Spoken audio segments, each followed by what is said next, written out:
Hi, I'm Annette Compo from Real Estate 411. Today I'm going to talk to you about for sale by owner, or what we consider FSBO. Taking a look at the different ways of selling your home. A lot of people say, you know what, I did a transaction, realtor wasn't that great. I think I can do this myself. Well, let's talk about this a little bit, because obviously if you're watching this video, you've come across the idea that you might be able to sell your house on your own. I'm going to talk to you about the pitfalls about it, and it's not to deter you from doing it, it's just to educate you so that way you have a better handle on what challenges are out there for you, so that way you can create what I consider the objection blocker, so you're more successful and hopefully get a higher sale price, or at least be able to sell your home in the amount of time that you'd like to. Now, obviously for sale by owners are not going to have the tools that you would normally have with a professional like myself, but the most important thing is you need to make sure the people that come through your house are qualified buyers. So team up with a mortgage broker so you're able to send them the leads that are coming through the house, and honestly have them checked out before you're setting up the appointments, because you never want a person coming through your house that's not qualified. Why? It's a total waste of time. They can't acquire a mortgage, and obviously they're not going to be able to buy your house. The second thing you want to take a look at is what type of buyers are coming through your house. Are they the type of buyers that are actually going to be the correct buyers? As a real estate broker, being in this business for 28 years, every single one of my listings I've dissected down to the one buyer that's going to buy it. Because remember, that's all we need is one buyer to buy that home. So where's that buyer going to come from? What do they look like? And when I say what do they look like, I mean, what does their financial landscape look like? Are they a conventional, purchaser, maybe sold a house, going to be buying your home? A lot of that comes down to the price point of what you're selling your home for. What type of needs is that buyer going to have? Are they a first-time home buyer where they may need help with their down payment or closing costs?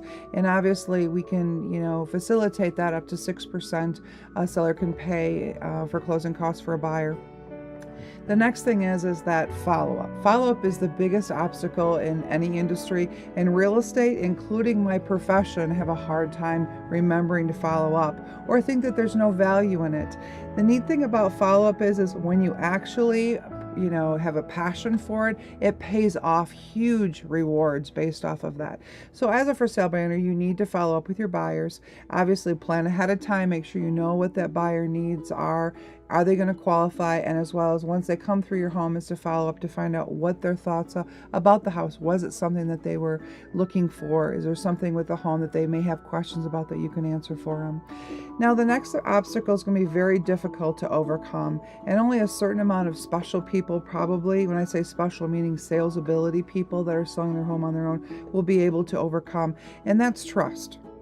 A lot of times buyers will not trust owners because it's your home. You're not going to tell them something. You're going to hide information from them. And so instantly they're going to be on their guard coming in that door.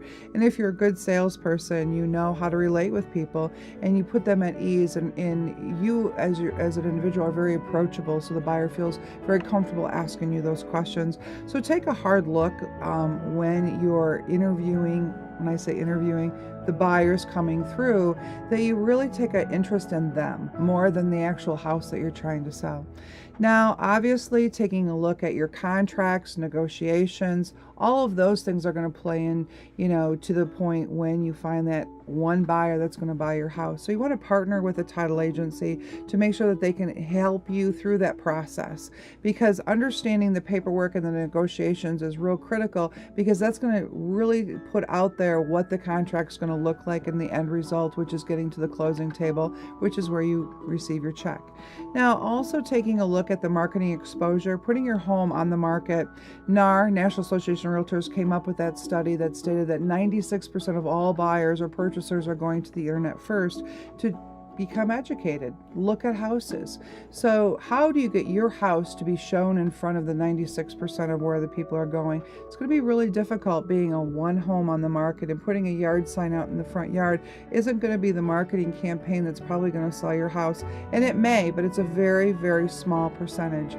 So that's really the key of partnering up with a realtor, that you're able, to work through those issues, because the largest website that people are going to now to search for homes is realtor.com. realestate411now.com. And the last thing is the cost of selling the home. When you look at a realtor, there's only one cost that they really truly control, which is commission.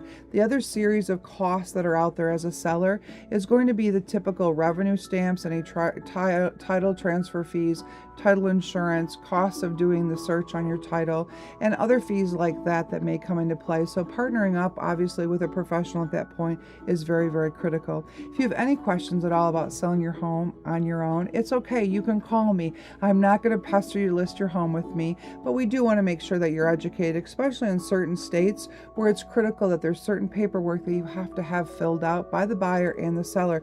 In the state of Michigan, just to give you an example, a seller's disclosure and a lead-based paint are required under the state of Michigan guidelines for selling real estate. So once again, pick up the phone and you can dial 877 Annette, or you can go to our website at realestate411now.com.